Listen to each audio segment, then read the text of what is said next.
ว้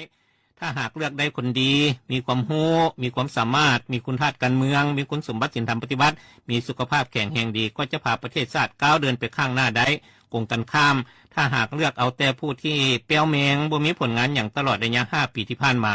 เป็นคนคุดเลี้ยวซอกโกงกินสินบนซ้อราดบังหลวงจะเป็นการกดน่วง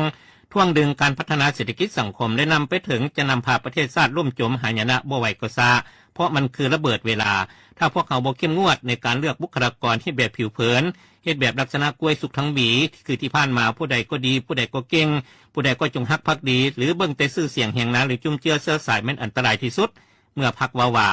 พรรคแม่นมาจากประชาชนโดยประชาชนเลยเพื่อสิทธิผลประโยชน์ของประชาชนอย่างแท้จริงพรรคก็ต้องมีความกล้าหาญในการคัดเลือกบุคลากรที่มีคุณภาพกล้าหาญปะละแนวคิดไล่เลี้ยงแบบนั้นแบบนี้ต้องยึดไว้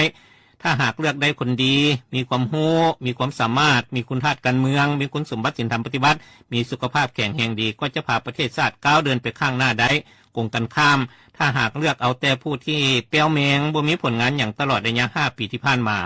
เป็นคนคุดเลี้ยวซอกโกงกินสินบนซ้อราดบังหลวงจะเป็นการกดน่วงท่วงดึงการพัฒนาเศรษฐกิจสังคมและนำไปถึงจะนำพาประเทศชาติล่มจมหายนะบ่ไหวก็ซาเพราะมันคือระเบิดเวลาถ้าพวกเขาบ่เข้มงวดในการเลือกบุคลากรที่แบบผิวเผินเฮ็ดแบบลักษณะกล้วยสุกทั้งบีคือที่ผ่านมาผู้ใดก็ดีผู้ใดก็เก่งผู้ใดก็จงฮักภักดีหรือเบิ่งแต่ชื่อเสียงแห่งนั้นหรือจุ่มเจือเสื้อสายแม่นอันตรายที่สุดเมื่อพรรคว่าพรรคแม่นมาจากประชาชนโดยประชาชนเลยเพื่อสิทธิผลประโยชน์ของประชาชนอย่างแท้จริง